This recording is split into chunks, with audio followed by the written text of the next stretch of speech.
Well, hello, friends, neighbors. John, your whiskey neighbor here. Welcome down to the Nook and welcome to Sunday. Sunday's usually when I shoot samples from good friends, but I've also taken to shooting maybe bottle openings, or in this case, when you buy samples, like you're buying them, not just exchange of friends. And these little whiskey barrels, OSA whiskey, came in this tube, but I realized I thought they could stack after the tube, but they can't.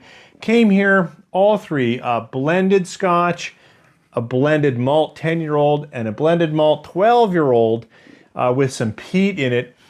All of it was 15 bucks Canadian, which I thought was just fun. And I really, they're plastic, they're a little cheap, but they're also just a ton of fun to have tiny little whiskey barrels that actually have whiskey in them on the shelf. And I thought, you know what, let's do that. So if you've ever had OSA, I think it's Old St. Andrew, why don't you pour some if you still have it, or at least share your thoughts or your experience with it down below. I think that'd be a lot of fun. 3, 4.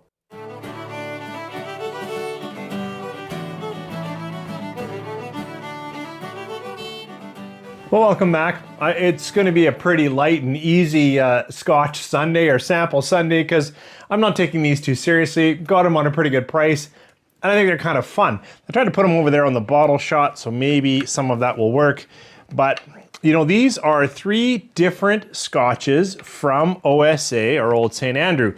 The first one is blended, just blended Scotch. We're going to have grain and malt in there. I don't know the ratios and I don't know the casks. Then we're going to have a 10-year-old blended malt. So that's just malt, so a variety of different single malts, but because it's different distilleries, it's just a blended malt. And then this will be a blended malt 12-year-old, but they specifically mentioned that there is some peat in there. I don't know the casking. They're all 40%. I imagine they're all colored and all chill filtered. Although this 10-year-old is really, really quite light. And when whiskeys are allowed to be light, I often think, well, maybe that's natural, just maybe. Boy, they were kind of fun. That stack of barrels I thought actually was quite a lot of fun to find. And if you get it for the pricing I did, I think, why not? Give it a try. And maybe I'm going to like one of them, and then I'll have to pursue it. They had a little leaflet in here. I can try to take a bottle shot of that. And it tries to say the different scotches and then the different ratings from Jim Murray. They maybe haven't realized that really it's not a good idea to shout out his ratings anymore. So they have Clubhouse, Twilight, and Fireside. I guess I could have led with their names. So Clubhouse is that official Scotch of the House of Lords, perhaps, and it is a blended Scotch. It's definitely colored because it's so richly colored, unless there's some pretty unique casks. 40% grain and malt, Clubhouse on the nose. So that's a very, little bit acetone, little alcohol, very young, lots of actually young grain, I think, in here. It really reminds me of several forgettable Canadians that I have and, some very entrance level Scotch. So if this is the official Scotch, they might want to look at getting a better release, because that nose isn't likely something I'm going to enjoy, but let's give her a try. Sancha.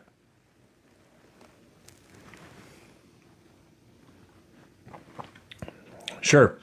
That's exactly a young, tons of grain, a little bit of malt, ex-bourbon, or second, third reuse, other ex-something casks. That is, to me, kind of like a bargain basement Scotch. It's okay. I could drink it.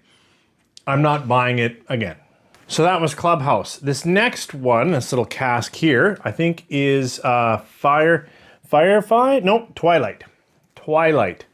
This is Twilight. And what's nice about this one is it now says 10 years old on the cask.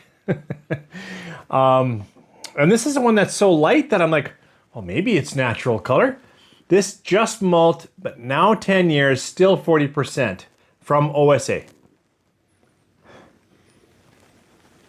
It has a little more orchard fruit. But it's interesting how light and still acetone forward, like that, that high alcohols, marker acetone, sharper white grape for fruits.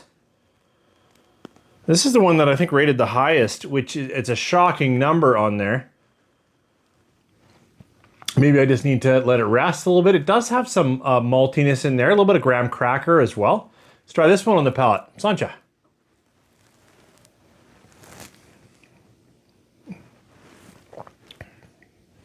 Okay, that's just way better on the palate.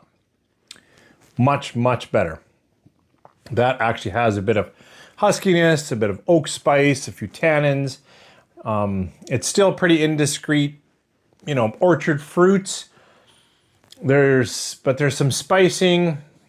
You know, it's still really quite alcoholic, which is so surprising because most of the scotches that I have now are, you know, 43 would be about a soft, and then, you know, 46 lots, and then a few cask strengths.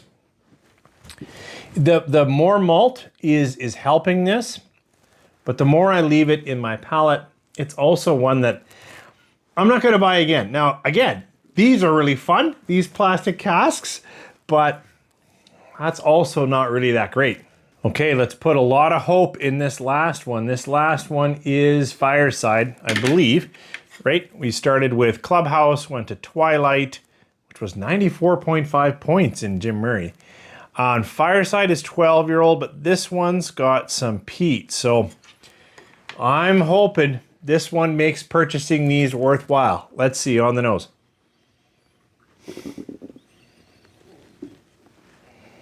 There's a small amount of peat, just because they've told me that. I'd say it is a little earthier, small smoke. Yeah, a little bit more souring, a little bit more lemon. Okay, not a peat monster.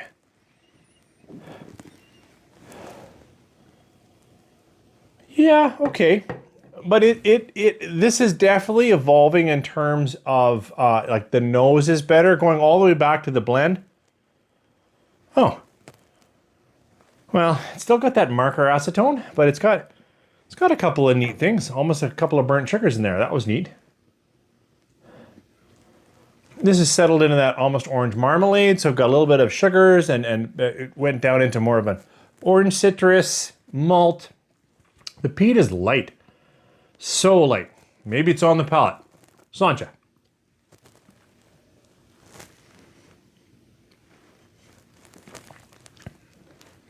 That is different on the palate. Yes, there's peat in there, but it's sort of sour organic. Vegetable, stewed vegetable soured. Cabbage, that kind of thing. It's not cabbage skunk, like bad, that's not it, but it is really different. Another quick taste.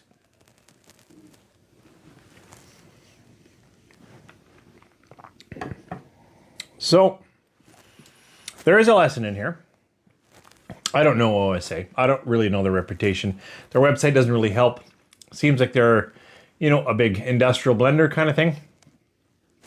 I'm really not liking any of these scotches, and I'm sorry. They're fun. I still have no regrets buying them. They look so cool, and I thought, oh, maybe this will be a little gift thing. I can give a gift to someone who can walk through. Hey, what's blended? What's non-blended? What's peated? Like, then all of them are different. Grainy, much more fruity, and here a little, you know, dark tannic, little bit of peat in there, and maybe with time it's just going to get a little better. I can try a bit of water too, even though we're at 40%. Sometimes water can shift it around. I'm just going to say it right now though, none of these have made me think, I got to go out and get a full size of that, which is probably the best use for a sample pack like this, especially when you find it on sale. Often around Christmas time, it's a great way to buy a range or buy a bunch of different scotches or whiskeys, and then, you know what, even if they're a little bit more than you want to pay, boy, I can't imagine spending money on any of these and then trying to figure out how to work through them. Thanks for joining me here. Hope that was kind of fun for you. Tell me, maybe I'm drinking this wrong. Maybe they're on clearance because they've been in their containers too long. I don't know. Fun. Let me know if you have any experience with OSA Scotch.